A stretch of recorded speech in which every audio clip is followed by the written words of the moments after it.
Alright, what's up clowns? So this is going to be the team builder for week 3 of the GDL, the Global Draft League. I am your coach of the Carolina Quagsires. My opponent is Pi of the Dallas Marshadows. So sorry this video is late, my opponent was having some computer issues. And also guys, these next 2 weeks, I'm just going to tell you, like, these next 2 weeks are going to be rough. My opponent's teams are really good. All I can say is like, I'm going to try my best, guys.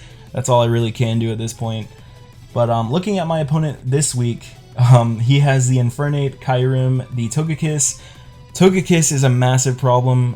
It could be run with like a Nasty Plot setup set, or it could be one of those annoying Serene Grace, Thunderwave, Air Slash sets. Either way, it's definitely a problem, so I gotta watch out for that thing. Dugtrio can lock me in with Arena Trap. He also has the Magnezone, Greninja. Now Greninja is actually nerfed a little bit. We decided that Battle Bond and Protean Greninja are going to be banned. So he's kind of stuck with Torrent, which does help. But Greninja is still a threat because it does hit hard with like a Life Orb or whatever. He also has Serena, the Meloetta. He also has Heracross, Alolan Muck, Slowking, and the Spiritomb. So Meloetta can also be an issue if it's like one of those change form Meloettas. If it changes forms into its pirouette form or whatever, could be a little bit of a threat. But yeah, so looking at my team, I actually decided to not bring Sableye this week for 2 reasons. A, because I do not want to Prankster Will-O-Wisp that Heracross and have him have Guts. If I give him the Guts boost, he will run a train through my team. B, because he has the Alolan Muck and the Spiritomb, Prankster actually got nerfed this gen. It does not work on Dark type, so I decided Sableye is going to be a bench warmer this week. But anyway, let's get into my team. So first we have Kartana here, running a Salac Berry set to raise my speed by 1 stage once my HP hits 1/4 or less. So basically the idea here is to set up subs, let my opponent break them, until the point where my Salac Berry activates, then I outspeed his entire team barring Choice Scarfed Greninja. Smart Strike here is for Kyurem as well as Togekiss. It also hits, obviously, Stab. Sacred Sword hits his Kyurem, his Greninja, his Magnezone. If his Meloetta is a pirouette form, it also hits that. And Aerial Ace is here for mainly the Heracross, but it also hits the Meloetta as well, but I'd probably go for Sacred Sword. But yeah, so that's basically if the Meloetta is its pirouette form. EV spread. So I took you guys, a lot of you guys have been telling me that I need to start speed creeping. I actually kind of did this week. So if we look here, I actually have base 109 speed, and Infernape has base 108 speed. So I actually outspeed by 1 point here with 347. I think he hits 346. So I didn't need full speed investment here, so I just dropped it into HP and defense. I wanted to have an even HP number just for substitute. Obviously the rest are going to be put into my monstrous 181 attack stat. Holy shit guys, look at this. 461 attack, that is wild. And then if I could get like some beast boosts or whatever, I could possibly sweep his team. I don't know, we'll see. Next we have Pringles the Jellicent. I'm running a specially defensive set with Calm Nature, max special defense, max HP. Scalda's there just to get some burns on his physical mons. Obviously, again, gotta watch out for the Heracross. I don't want to activate its Guts. Shadow Ball is there basically just to hit things. It doesn't really hit anything like crazy hard, but it does get stabbed, so I figured why not. It also hits the majority of his team neutrally. Next we have Will-O-Wisp just to get some burns and recover. Yeah, so I decided to run Curse Body over Water Absorb because I like the utility of having the 30% chance to basically disable one of my opponent's moves.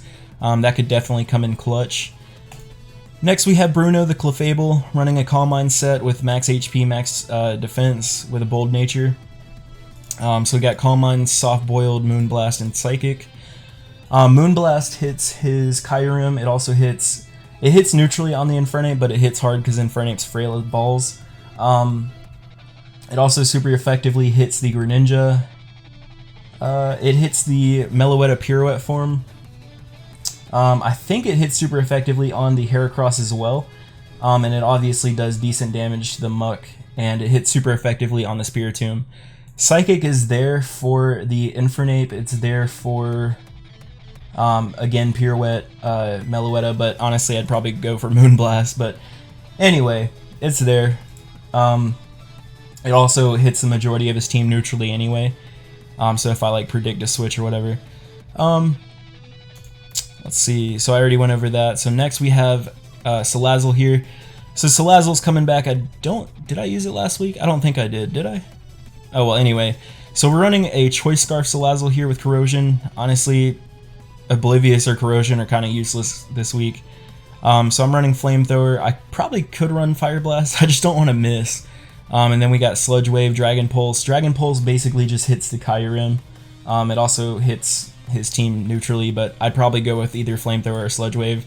And Hidden Power Ice is there for, I guess, mainly Togekiss and Dugtrio, pretty much. So I went with a Modest Nature because we don't really need to run Timid with the Scarf.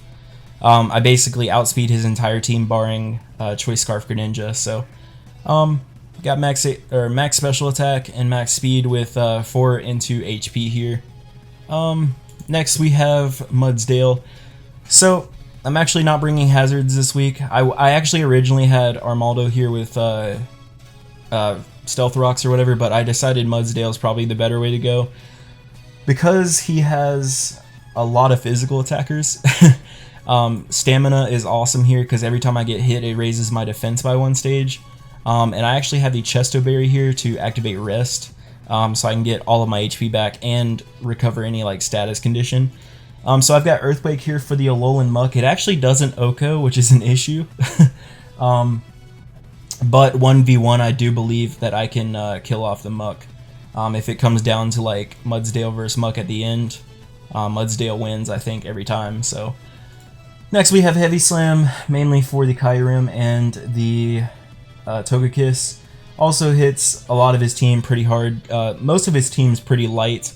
Rock Slide is there for the Infernape, Togekiss, Kyurem. I think it also hits the Heracross pretty hard as well. And then I already went over Rest with the Chesto Berry. Resto Chesto. Running max HP, max attack with a little bit of investment into special defense with an Adamant Nature. It's basically just here to hit ridiculously hard. And last we have Keldeo. I'm actually running Waterium Z. Basically Waterium Z with Hydro Vortex is kind of like a last ditch effort thing. If I'm really struggling with like one of my opponent's mons, I can basically just click this with Hydro Pump as like kind of a nuke button. I guess that's the best way to put it really. And then we have Hydro Pump, Secret Sword, for the same reason as Kartana, pretty much. Icy Wind just to kind of slow shit down if like his Greninja's scarfed or whatever. I can get like a last ditch effort, Icy Wind off and slow it down a little bit. Scaldo's there again just to get burns on his physical mons. A lot of his team is physical, so yeah. And if I could really burn that Muck, that would be excellent. That's pretty much it for my team, guys. Again, my team is very limited, so I don't know how we're gonna do, guys, but I'm trying the best that I fucking can.